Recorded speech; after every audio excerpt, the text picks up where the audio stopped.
Always a joy to have Nisha Jackson in the house. She heads up Ventana Wellness. We're going to be talking about healthy things. And you know what? You can join the conversation. The phone number is 776-5368. And if you have any questions for Nisha along the way, feel free to give us a call. You don't have to make an appointment, so you can just call right on in today and be a part of the conversation. And Nisha, nice to have you. Thank Good to see you. And we're talking about vitamin D. Yes. I'm just going to go lay out in the sun like an old horse. How about that? Well, you know, it's funny. I think it's interesting that you said that, because animals know they need vitamin D. You see them basking out in the sun, laying on their side so they get maximum exposure. They're not wearing sunglasses. They're not lathering on sunscreen. Right? So, you know, I think we should take some lessons from a few of the animals around our house. You're suggesting we go lay out in the pasture somewhere?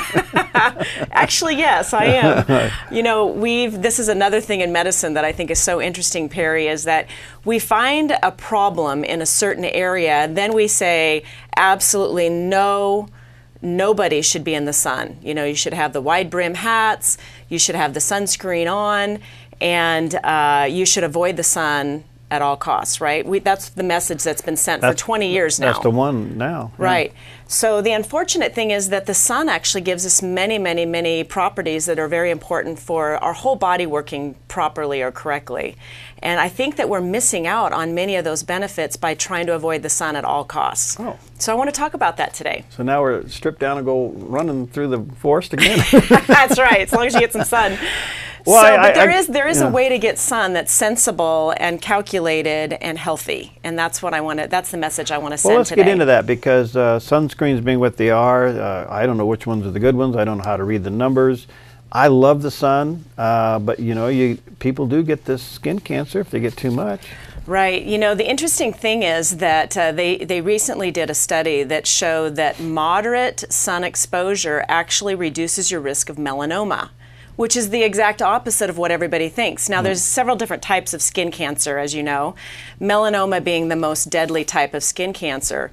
But you don't want to get sun exposure to the point that you burn, obviously. And that's kind of the way we are Americans. We don't get any sun exposure, or we completely fry our skin. Right. So there is a way to get sun exposure that will reduce your risk of many types of cancers, including esophageal cancer, colon cancer, breast cancer, ovarian cancer, if you get moderate amounts of sun. We were actually meant to have sun on our body. I mean, can you imagine us being designed, our bodies being designed that we could never have any sun exposure? Well, that's crazy, right? There's not enough trees in the world to take care of that problem. It's crazy. We wouldn't have been designed that way. So there is a way to get sensible sun exposure, to get all the health benefits of the sun, but not the damaging effects to our skin. And I think that's the thing that people need to know more about. All right, so what's appropriate? Okay, so there's two different types of sun rays. There's the UVA, which are the bad sun rays. You're going to write that down, UVA, the ultraviolet A. Okay. And then there's the ultraviolet B, or UVB. Those are the ones that you want. You want the UVBs.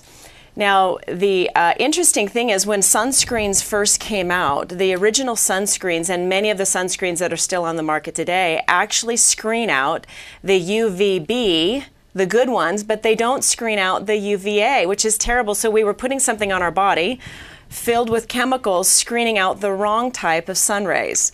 So they're starting to change that now. So that's one thing I want to make sure I remind everybody listening today, that you want to get a sunscreen that screens out UVA. UVA, the bad one. Okay. So A, just remember A is for awful. It's awful sun rays. You don't want the UVAs. Okay. You want the UVBs. So the key is to have sun exposure to your body. If you were going to go out, and everybody's skin is different, as you know, the people's heritage and the type of skin that they have and where they're at and what time of day it is, all of these factors need to be taken into consideration. But if you're trying to get all of the benefits from the sun, what you want to do is you want to be able to be out in the sun with the most amount of your skin exposed. Now, I'm telling you things today that sounds very bizarre, and you're thinking, what is she talking about? We're not supposed to be in the sun, right? Well, you want to have the most skin exposed for the least amount of time. So 10 or 15 minutes may be all that you can be out in the sun to get a really good dose of vitamin D. So that's what you want to do. Now, the other part that's a little difficult is morning sun has more of the UVA rays, the awful rays, the bad rays. And the midday sun, which is the type of sun that you usually want to try to stay away from, actually has the most UVB rays, which is the good rays. How did we get this so mixed up? I know, but the key is a small dose of sun is all you need. But make sure you get it on your arms, your head, through your eyes. Don't wear sunglasses. And I'm only talking 10 minutes. Okay, your skin would barely turn pink, barely, and you need to get out of the sun. So that will give you about 400 to 1,000 international units of vitamin D, but it's the kind of vitamin D that your body can utilize for all of the appropriate bodily functions. So that's the key. Now, many people would never go out in the sun for 10 minutes. They're so afraid that they're going to get skin cancer that they won't go out, that they're foregoing all of the wonderful benefits of the sun. One of the studies that came out this last year actually showed, it's a worldwide study that showed if people would get moderate, sensible, calculated amount of sun exposure every day, and I'm talking about 10 minutes, even midday or early morning sun, 10 to 15 minutes on their skin, making sure that they get it on their arms, their head, their neck, through their eyes, that they would have a significant reduction in multiple types of cancer, far more than they would ever get reduction in skin cancer. So that's the thing. I think everything in moderation, it always seems to go back to that. Yeah, right. So I want to talk today also about some other things that you can do to protect your skin from actually burning besides putting sunscreen on. Believe it or not, coconut oil? It always comes back to the diet. Oh, the diet! The diet actually has water. Water and the types of foods that you eat will make a difference on how your skin burns or doesn't burn. All right, let's just do a little recap for those just joining us. UVA is the bad ones, UVB is the good ones. UVA is in the morning, so you don't want that one. The UVB is in the afternoon, that's a good one, but only 10 minutes at a time. Right. 10 minutes is about the amount. Some people can stay a little longer. Some people actually can't stay 10 minutes. What you're looking for is when your skin just starts to turn slightly pink. Now, I'm not talking about, don't get that confused with a burn or frying your skin. Right. It only takes, for some people, 5 minutes of being in the sun before their skin turns slightly pink. And that's when you're actually getting the sun's hitting your skin, it's striking the skin, and then your skin will actually convert that to vitamin D, which is very different than just taking a pill. It's much better than taking a pill. Yeah, cool. Isn't that great? Great. All right, so what are we going to eat now so we don't fry ourselves? Okay, so the skin is, part of the skin cells are actually formed from fatty acids. So one of the things that you want to do is you want to preserve the fatty acids in your skin cells. And one of the ways that you want to do that is you want to make sure that you don't eat foods that are high in saturated fats or bad fats that actually destroy the fatty acid cellular structure of your skin cells. So eating good fats like olive oil, nuts, seeds, adding coconut oil to your diet or to your skin actually is a good idea. And also eating more raw fruits and vegetables, fresh fruits and vegetables. And this is the best time of year to load up your diet with good antioxidants because those fight the free radicals that are sometimes formed from excessive sun exposure. So that is something, those are two things that you can do that work very, very well to protect your body internally from skin damage. Now, somebody that would burn very easily would be somebody of the right descent, of course, or the wrong descent, somebody that's more susceptible to skin damage, but also somebody who's not healthy. People who are eating a lot of processed foods in their diet, they're breaking down the free fatty acid cellular structure of their skin cells, and they will burn much easier, and they will get more damage from the sun than somebody who has lots of fruits and vegetables and raw fruits and vegetables in their diet, and more of the good fats that promote the healthiness of your skin cell structure. So those are two things. And of course, hydration is key, as you said earlier. Drinking lots of water will help protect your skin and hydrate your skin. Let's talk a little bit about the sunscreens that are out there, because if they're all been designed to do the wrong thing, what do we do now, Coach? Well, they've come out with better sunscreens, and I would recommend that you avoid a sunscreen that has parabens, which are, unfortunately, they mimic estrogen in the body. So if you're wondering why women are gaining more fat around their midsection, and men are developing more fat around their midsection and more fat around the breast area, that's too much estrogen in the environment that they're getting exposed to. So many people haven't made that correlation between the plastics that we're exposed to or some of the parabens that are in the lotions and creams or even the mosquito spray that we're using now. it's filled with chemicals, and those chemicals often mimic estrogen in the body, which is not what you want. So adding more natural sunscreens to your arsenal for sun damage would be really, really good. Avoiding PABA, and that's a main ingredient that's been in sunscreen for many, many years, 40 or 50 years now. Avoiding PABA and some of the chemicals like parabens in the sunscreens will help protect the internal organs from the damage of the toxins. And the best website that I can tell you to go to is the website's actually called Environmental Working Group, but it's ewg.org. Environmental Working Group is the organization, and it's ewg.com. And this is an excellent website that really evaluates all of the products that are on the market for their chemical base to provide information to the public about what's the safest sunscreens, bug sprays, anything that we put on our skins, lotions, shampoos, conditioners, that are the best products for you as far as keeping your internal body safe. All right, that's ewg.com. All right, so what is .org. .org. Okay. .org. So what is the number? What does that mean when they rate a screen? So the SPF factor, is that what you're talking about? Yeah. Yeah, the SPF factor. So unfortunately, the higher the SPF, and the more waterproof it is, usually the more chemicals it has. So I would recommend a more natural sunscreen and avoiding some of the chemicals that are in it, specifically chemicals that have the parabens in it. And again, going back to the ewg.org website, gives you a list of the top 10 best sunscreens that you can use. And I won't go into all of the promotion of those sunscreens today. Just go to the website. It gives you all the information. And the SPF factor, I would actually encourage anybody listening and watching today that you would go for putting the lotions on and the sunscreens on more frequently rather than trying to put a real high-powered waterproof one on, especially your children, first thing in the morning and expecting it to last all day. So reapplying the natural ones is actually a better option. So what is the basis of a natural sunscreen? So the natural sunscreens has many different ingredients in it, but they use coconut oil, which in other countries they actually use coconut oil for their sunscreen. They don't have these commercial sunscreens available. Also, flaxseed oil and different types of monounsaturated fat oils can protect your skin against the sun. But again, you have to apply those much more frequently, but they're great for your skin. Coconut oil is wonderful for your skin. Wow.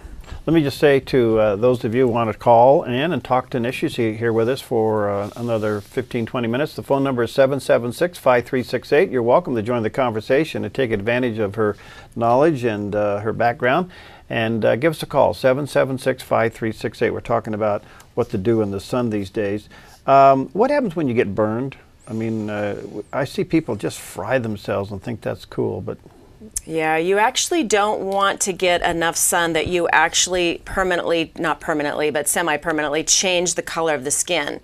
Now, when I say you want to be out in the sun for 10 or 15 minutes until your skin turns slightly pink, it's not changing the color of your skin, it's just warming up the skin. That's when you're getting a really nice dose of vitamin D. After that, you start getting into sun damage to the skin. And you don't want to be able to have the skin turn pink even after a shower or once you come in the house.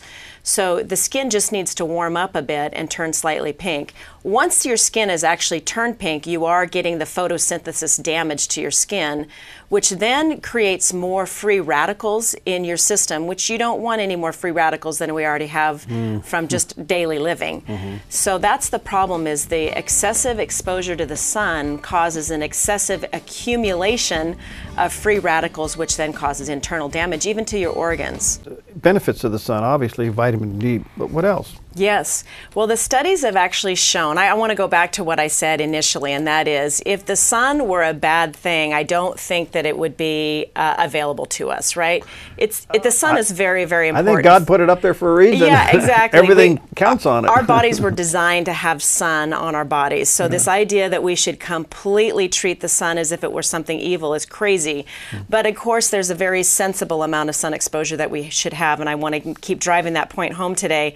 But some of the benefits that have been shown through many, many types of research, university-based research studies and also private research-based studies have shown that there's a reduction in the risk of heart disease, diabetes, schizophrenia, depression, also memory problems, fibromyalgia, muscle pain. All of these different types of disorders have been shown to be reduced with sensible sun exposure. Now, when I say sensible sun exposure, I'm talking about little bits of sun, maybe each day or 4 or 5 times a week.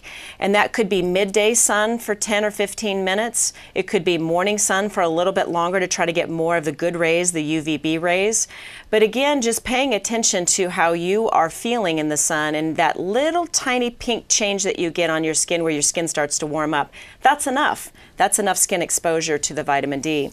So those are some of the benefits. The other thing I wanted to say is, isn't it interesting, Perry, when people go out in the sun, or especially as we're coming out of winter and spring and we get a sunny day, sometimes we get that in February, and all of a sudden the whole town is just up. Everybody just feels good. Their mood's up, they have more energy. But that's the way the sun actually works inside of our body, is that it does improve our mood. So seasonal affective disorder, I believe, would be completely wiped out if people were paying attention to their vitamin D levels, and in the winter months, actually supplementing with a good amount of vitamin D every day. All right. So mood problems are a big deal. Good. I could make some comments here, but I'll hold off. Let's go to the phone. Hi, Frank. You're on the air with Nisha. Go ahead. Hi, good morning. Hi.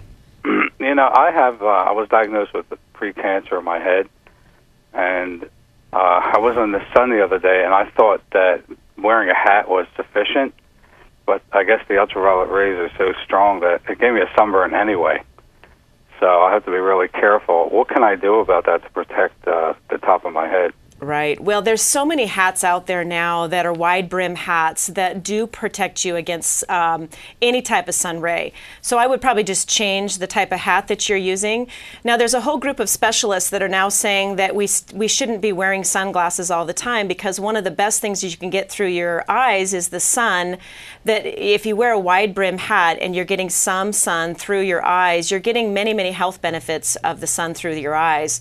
But I would recommend that you put on an organic or a sensible sunscreen, and also wear a wide brim hat that's made for the sun. And there's a difference between just a regular hat and a wide brim hat that's made for the sun that really will block those rays. So I recommend both of those things to be used. And check it out at the Grange. They have them over there, Frank. Okay. All right. All right, thanks. Thank you. Let's go to, hi, Diane. Hi. What's up? Well, I have a son who is redhead, and he is working outdoors this summer. He has a job that works outdoors. And he's been using sunscreen, but even with that, sometimes he'll burn.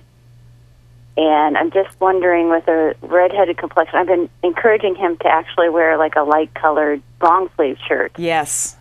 Yes. And he has this like derby that he wants to wear all the time. I can't get him to wear like a protective sun-type hat. Right. But I was just going to ask about that, and you just said to the person before me that you can pick those up at the Grange. They're good for sun protection. Yes, wide brim hats that are made for the sun, and also clothing that was made for the sun, because many of our clothing, much of our clothing today actually wasn't made for the sun, which means that you're still getting rays through your clothing.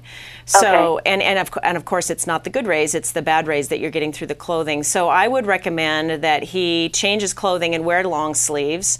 And also reapply the sunscreen more regularly. Kids are notorious for this, especially teenagers. They'll put it on in the morning and then they won't apply it again throughout the day. So regular applications of the sunscreen, or even a sun spray in areas that are most exposed, would be a really good idea. It's the sunburn that's really a problem from the photosynthesis damage. It's really a problem, and a huge problem for skin cancer. So for sure you don't want to be burning your skin, and so the reapplication of the sunscreen and changing the clothing, the long sleeves, are really key. Right. Is there a specific, you were talking about diet, are there any specific vegetables that are going to help him even more? Yes, any raw fruits or vegetables, the more color, the better. Okay, so like would be carrots? Good as far as increasing the antioxidants, because what the antioxidants do is they actually help fight the free radical damage that's formed from the excessive exposure of the sun. So that's the idea with the increase in the antioxidants. Now, taking a high-dose beta-carotene supplement or a supplement that we have in our office called Mega H actually does change the positive ions in the skin that reduces the effectiveness of increases the effectiveness of your sunscreen and helps protect the skin. If you have had a sunburn, that's one of the best things you can take right afterwards. Okay? Okay. All right. Thank you very much. Day. You know, the other place, let me just mention here too, that outdoor store in the Bear Creek Plaza has a lot of the, because they have, for fishermen and people like that, they have the great hats. Right. They go down past the neck and all that. All right, hi Kathy, what's going on? Hi, I'm 70 years old, and I've already had so much exposure to the sun over the years living in places like California, Texas, and here and so forth, that I've had 3 cancer surgeries on my face.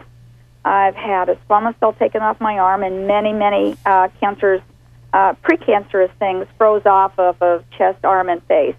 So I obviously have to be careful. Right. And but I also still have a lot of hot flashes, even though I'm not taking any estrogen, natural or synthetic. And I just talked to the doctor about that recently and got nowhere. Anyway, I was just looking, since you were talking about the ingredients, I was just looking at the sunscreen I use on my face. Now, I have allergies that have limited me in what sunscreen I can use. I break out with most of them, so I finally found one that doesn't break me out. It doesn't say PAVA-free anywhere on it, but it does say it has a natural soy in it. So could things like that, and also what I'm getting in the way of soy here and there in my diet, could that be adding to my hot flashes problem? And do I have to be concerned that it doesn't say anything about being PAVA-free? Right. So I would go back to the Environmental Working Group or organization website that I just mentioned to you, and I would look up, you can actually search your particular sunscreen that you have in your hand. You can put it in their search engine, and they will tell you if that's a good sunscreen or not a good sunscreen. So that's the first thing I would do, is just go to the EWG.org and put in your sunscreen and find out if that's a good sunscreen. So that would be the first thing to do. In relationship to, or in regard to the question that you mentioned about the soy, the soy actually does, if you take in a lot of soy, it actually will sit on estrogen receptor sites. It doesn't change estrogen levels, but it will sit on the estrogen receptor sites. So for some women, it actually gives them reduced symptoms of menopause when they add more soy to their diet. So yes, increasing the soy dramatically or reducing the soy dramatically in your diet can signal hot flashes initially, but then it should be followed by actually improving the hot flashes. So I would have, again, a sensible amount of soy in your diet, not too much, because there's been some studies to show that too much soy in the diet, and that would be more than 4 servings of soy a day, would actually increase your risk for your thyroid to be running low, or hypothyroidism, which is not what you want. So just don't have more than 4 servings of soy per day. So would the thyroid be affecting the hot flashes? Yes, it could. Yeah. Okay. It could. All right. Well, thanks for calling in. Have a good day. Okay. Hi, B, you're next. Go ahead. Hi, I've got brown skin, and I've got dark, blotchy patches on my face. I've been trying to find out if sunscreen is better than sunblock, and I just got this Ultra Sheer Body Mist sunblock, and it's SPF 70. I also have this Avena sunblock lotion for SPF 30 and SPF 100. Okay. So I don't know which is better to use other than covering my face with a veil or a hat. Right. How can I go about keeping the sunspots off my face? And is there something, I just heard you talk about the vitamins, is there something else I can take internally? Right. I would recommend a supplement called Mega H. Mega H. That's a supplement. You can get it at some health food stores. We have it at our office, and it actually does protect your skin. Many people that use it find that they have a significant reduction in the brown spots on their skin and on their face. Unfortunately, once you get the brown spots, which some people believe has something to do with the healthiness of your liver, some people feel that it's absolutely 100% related to sun exposure and the damaging of the skin, again, the fatty, the fatty acids, the cellular structure of the skin cells. So putting on sunscreen will reduce the brownness, the brown patches on your skin. They will turn more brown with the more sun exposure that you have, or getting on a good beta carotene supplement or a Mega H supplement will help reduce those brown spots. Okay, thank you. Again, Nisha heads up Ventana Wellness, and the website there is ventanawellness.com, VENTANA wellness.com. All right, let's see if we can squeeze in one more. Hi, Paula, go ahead. Hi, real quick. If you get a sunburn on top of a sunburn, what is, I mean, when we grew up at the beach, we always had solar cane. And I just was working a yard sale, and I did that on my lower arms. And you were talking about the proper clothing for the sun, and I wanted you to explain what that meant. I mean, are you talking about fabrics that have a weave that's open, or a closed weave, or cotton, or synthetic? Yeah. What do you mean by the proper sun clothing? Yeah, the proper sun clothing would actually be going to an outdoor store and purchasing clothing that actually protects your skin from the ultraviolet rays. So there are there's some clothing out there. There's actually many different types of clothes that are out there that don't protect your skin. So going to an outdoor store and actually getting clothing that is made to protect you from the sun would be one idea. If you're going to be in the sun a lot, it may not be worth the cost of doing it if you're not going to be in the sun a lot. And then also providing more of the ultraviolet protection through the sunscreen. And I would encourage all of the listeners today to go to EWG.org and just plug in your current bug sprays and lotions and sunscreens and find out what you should be using. That is wonderful. All right, just quickly, thumbs up, thumbs down, tanning beds. Yes, so again, it's the same principle. So in the winter months, if you want more sun exposure because you want the vitamin D, I would recommend taking a vitamin D supplement and small amounts of tanning if you're going to be doing tanning. But again, it's hard to even make that statement because most Americans, it's all or nothing. They're getting too much or not enough. So sensible sun exposure. All right, thank you, Nisha. And again, VentanaWellness.org, and check it out online, all the services that are available there. See you next time. Thanks. All right, thank you. We'll see you in a few minutes.